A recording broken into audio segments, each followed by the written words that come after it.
নমস্কার, আবার চলে এলাম লতা দাস কিচেনে। তো অনেকদিন আমার আসা হয়নি রান্না করে, তো আজকে দেখো আবার হঠাৎ করে এলাম। রান্না করব কুমড়ো আর আলু। অনেক তো তেল মশলা খাওয়া হলো, তো আজকে একদম সম্পূর্ণ সেদ্ধ করে রান্না করব। তোমরা সম্পূর্ণ ভিডিওটা দেখবে, খুব ভালো লাগবে। কুমড়োটা আমি প্রথমে কেটে নেব। এটা হাফ কিলো কুমড়ো আছে।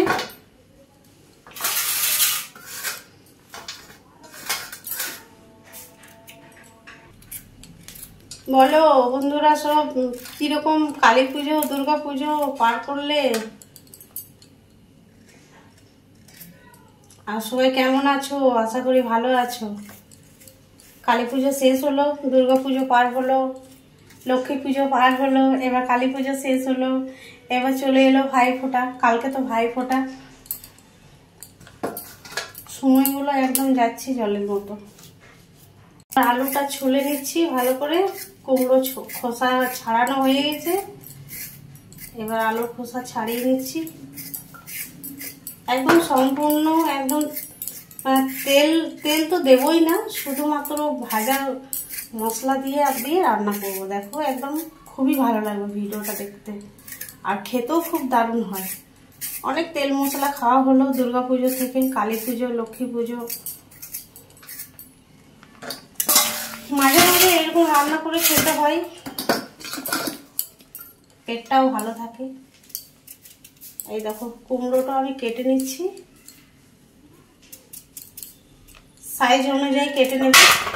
বড় কাটতে পারো, ছোটও কাটতে পারো। আমি মিডিয়াম সাইজে কাটছি কুমড়োটা। এই দেখো এরকম সাইজে কুমড়োটা কেটে নিচ্ছি। আর যে কুমড়োর এই ভুটিটা আছে, এই ভুটিটা বাদ দিতে হবে, নইলে খারাপ লাগবে খেতে।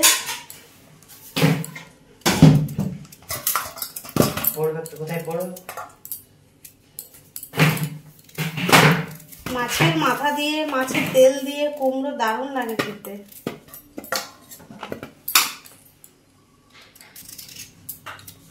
কুমড়ো কাটা হয়ে গেছে, এবার আলুটা কেটে নিচ্ছি বড় বড় পিস করে।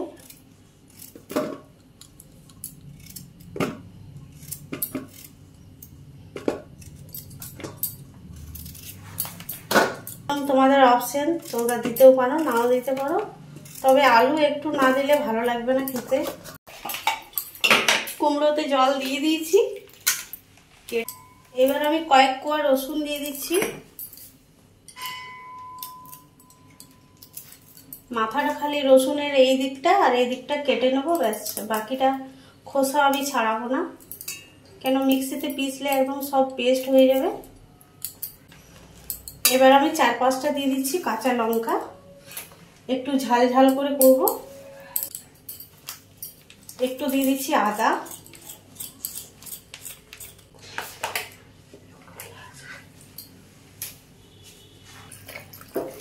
আদা রসুনটা একটু ভালো করে ধুয়ে নেব।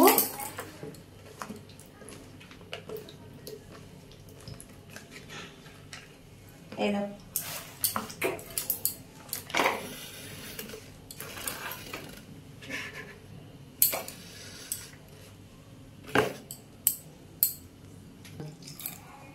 পেস্ট করার জন্য একটু জল দিয়ে দিলাম মিক্সিতে। এবার আমি এটা একটু ঘুরিয়ে নেব। একটু জল দিয়ে দিচ্ছি কুমড়া আলু সেদ্ধ করব বলে।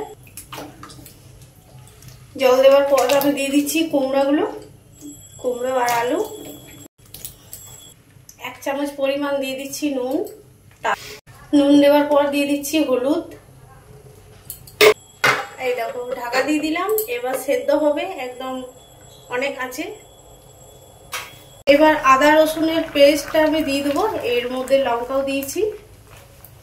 1 চামচ পরিমাণ দিয়ে দিচ্ছি জিরে গুঁড়ো, আরো 1 চামচ পরিমাণ দিয়ে দিচ্ছি ধনে গুঁড়ো, আর একটু দিয়ে দিচ্ছি শুকনো লঙ্কার গুঁড়ো।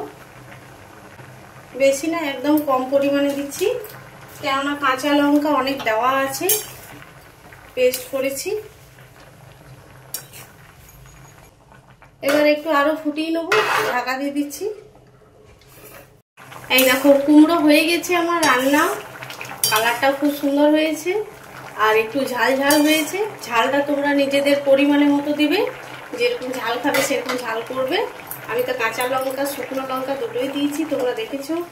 ব্যাস আমার রান্না শেষ। এবার রান্না তো হয়ে গেছে, এবার পরিবেশন করুন আর খেয়ে বলুন কেমন হয়েছে। আর লাইক সাবস্ক্রাইব করতে অতি অবশ্যই ভুলো না।